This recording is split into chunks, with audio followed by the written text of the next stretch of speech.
Adamu Maina Waziri, a former Minister of Police Affairs under President Goodluck Ebele Jonathan, is a member of the People's Democratic Party (PDP) Zoning Committee.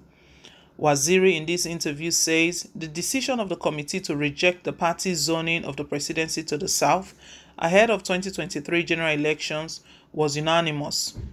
This suggests that all the 16 southern members on the committee voted against power shifts to the region, as each of the 16 southern states is represented on the committee. The clamor for the presidency to rotate to the south has of late been loud, with even southern governors adding their voices on the platform of the Southern Governors Forum. The former Jonathan administration official also believes the All Progressive Congress (APC) is sure to lose the 2023 presidency if they go ahead, as is being rumored, to field the erstwhile president as their presidential candidate. Zoning and consensus have become so contentious in your party. Where do you stand? He responded, "Let me tell you that I'm a Nigerian before being a PDP man. Nigeria takes precedence over PDP. The Constitution of Nigeria guarantees that inalienable right of every Nigerian to aspire to any democratic position in the land. Therefore, I will not be imprisoned by the sentiments attached to the issue of zoning in our country.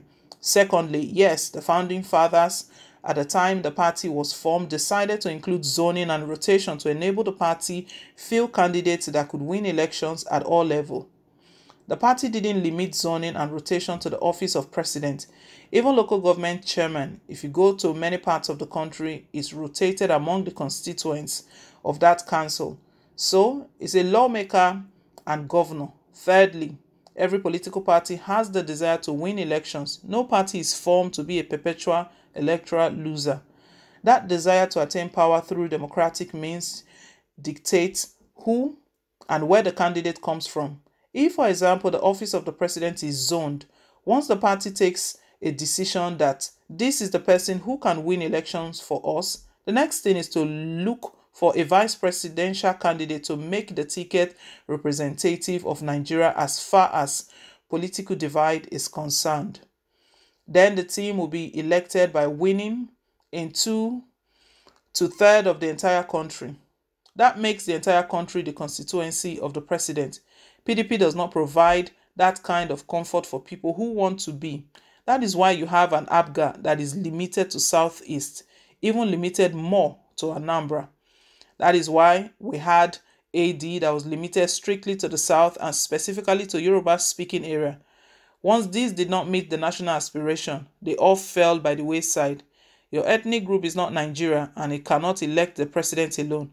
If you want your ethnic group to present a candidate, you should have one from your ethnic group that is appealing in terms of character, competence, and all other attributes necessary for good leadership to emerge, and then appeal to the constituents of Nigeria. Then such a person will be elected president. God has designed Nigeria in such a way that there is no ethnic group. In fact, there are 2 ethnic groups that can elect the president in consonance with the constitution. Some people argue that the PDP 2019 convention strictly presented northern presidential aspirants and eventually the candidate. It is expected that this time around it should be the turn of the South. Go back to when the party was formed. In its desire to win the presidency, the founding fathers said to assuage and mitigate the hard feelings of the annulled June 12, 1993 election won by Southerners. The candidate of the PDP should come from the South, and 2 people came out openly to be front runners, Chief Olusegun Obasanjo and late Dr. Alex Ekwueme.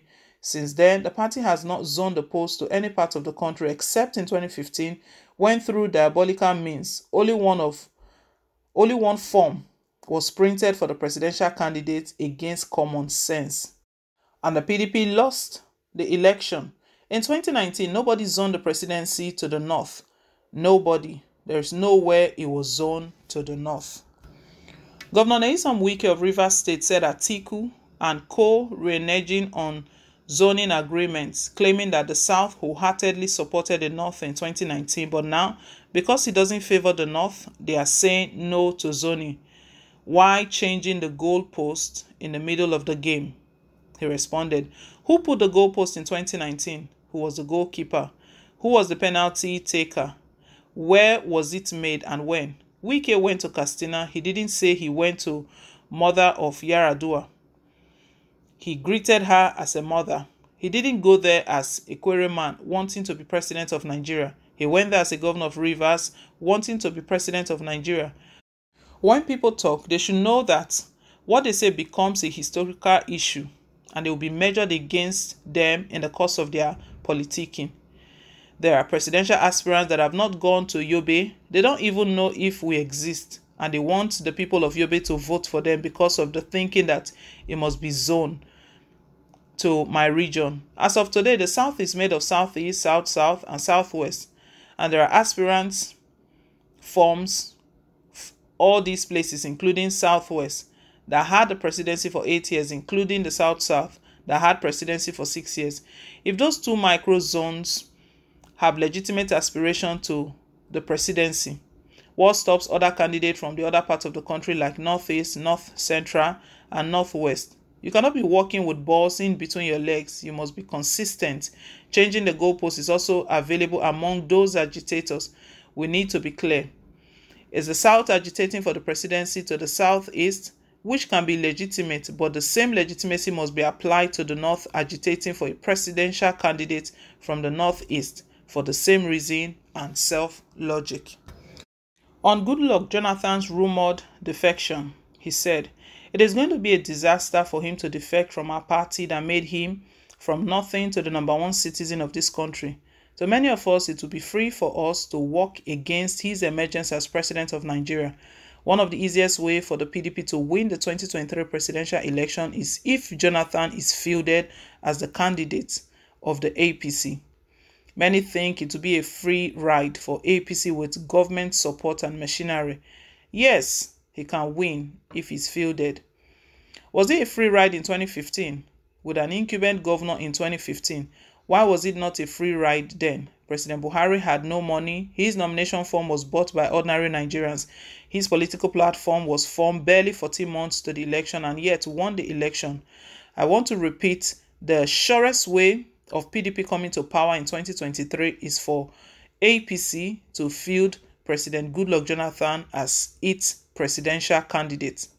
However, outside Jonathan, with the track record of his administration, which they used in 2015 to overthrow us, the PDP also has a high probability of reacquiring power in 2023. For the PDP to do so, it must allow an open contest for people who convince themselves that they are good enough for the job to offer themselves to the PDP platform to be chosen as the presidential candidate of the party. Before we aspire for national democracy, we must do internal democracy in our party first, because you cannot give what you don't have. We had a zoning committee, 37 of us, including southern members, met and we had a unanimous decision which was packaged and given to the National Working Committee. It was a unanimous decision. All of us signed the decision of the meeting. What is determining everything is that the PDP wants to capture power and it cannot recapture power by being regionalistic or tribalistic. We must be national. Why didn't we elect Chief Olufalaye in 1999 and elected President Obasanjo? It is because this was a man who fought war to keep Nigeria one. We did not do any favor to Obasanjo. He did Nigeria favor. He came back through God to put the country together. That is what we are looking for. We have a divided and insecure country with enormous challenges. So it is not everybody that can be given the reins of leadership without cognizance of these elements the country is going through. And many of the aspirants are presently using state resources because our politics and its laws allow such to happen. Meanwhile, there are state executives who don't allow internal democracy in their own state, and such persons are coming to the national to ask for divisive candidature. This is not acceptable. That is why the PDP was formed. Why are you people talking only about PDP? Why not talk about APC? The APC arrangement is sorted. They have a gentleman agreement, I think. The PDP had similar thing. Jonathan told me in 2015 that he won't contest, yet he reneged. So What gentleman agreement are you talking about? Let me be blunt with you. This zoning and rotation issue is being propagated by the southern press to destabilize the PDP so that the APC will win this election.